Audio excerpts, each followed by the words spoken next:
Sky Daddy here. Welcome to my new series, Conversations with Christians.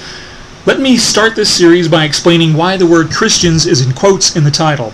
It's because I know there are a lot of Christians out there who like to believe that they are in a class all of their own, and that the ones who don't believe exactly what they believe and exactly how they believe it are not true Christians. It's just a rehashing of the old true Scotsman argument. Also, some of the self-proclaimed Christians I speak with and will be quoting in this series usually turn out to be less like Christians and more like people with their own self-made religion, of which they have built from elements of other religions. Now, like the Christians who present the true Christian argument, I too believe there exist both true and untrue Christians. I believe true Christians are the ones who follow the Bible to the letter and take every word literally, and for the record, I'd like to point out that I have yet to meet an actual true Christian. Hey, if you can have your idea of which Christians are true and which ones aren't, then so can I.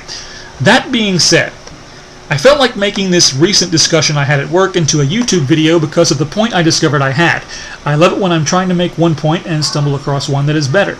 Now, I am quite sure other people in the world have also made this point, but well, this is my take on it. So now I shall present to you my argument against the Christian assertion of free will. Free will and how I believe it contradicts with the other things that crazy Christian God has supposedly said in his Bible. The first thing I'd like to address here is that I have read the Bible. People are always telling me that if I read the Bible, I'd become a Christian. The fact of the matter is, reading the Bible did the exact opposite for me. It was one of the biggest factors in my being an atheist.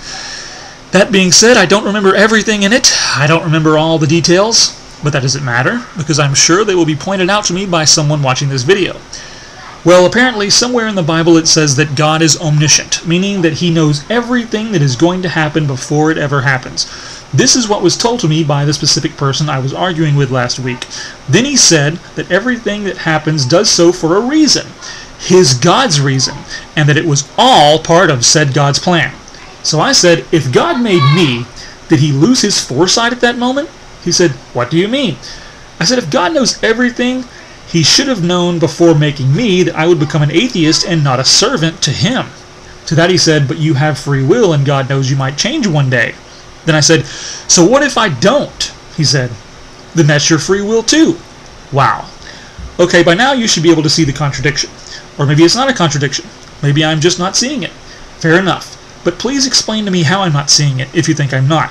This is what I'm asking you, the viewer. I said, if God knows everything that is going to happen before it happens, then he would know what I would become. He would know that I would be an atheist and never change. So why make me at all? He said, God gave you free will, and that means you can change your mind. He wasn't getting it. He was not getting it at all. So after we stood silent for a moment, I then asked, why did God make Hitler? Hitler and his minions were responsible for nearly wiping an entire race of people off of the planet. If God knew that about Hitler before making him, then by that rationale, why did he go ahead and make him?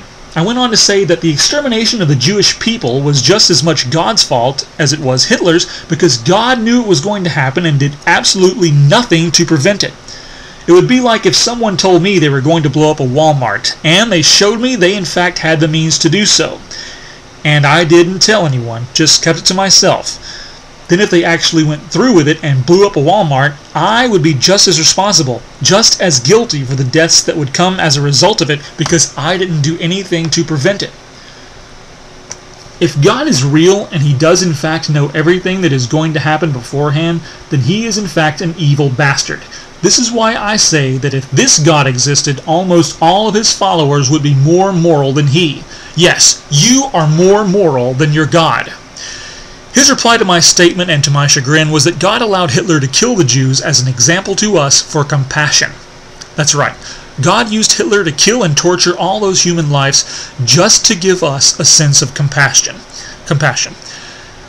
Not that I should be surprised at that. I mean, after all, it says in the Bible that he destroyed the entire fucking planet. Oh, with the exception of about 8 people. So why wouldn't I believe this? Well, luckily I don't believe he existed at all. I don't believe he ever destroyed the world, and I don't believe he had anything to do with the Holocaust because I don't believe in him. And that's but one reason I am glad he doesn't exist, because if he did, he'd get no love from me. I would not choose to worship a tyrant in any form, supernatural or not, whether or not he created me.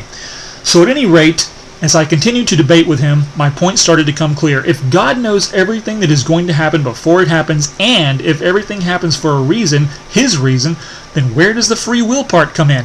If everything happens according to his plan, what is the point of free will? The whole everything happens for a reason part completely negates free will. The fact that God knows exactly how and when we are going to use free will negates it. And if we have free will, God knows beforehand how we're going to use it. Even if we change our minds, and no matter how frequently we change our mind, God already knows beforehand. What does he think we're going to do?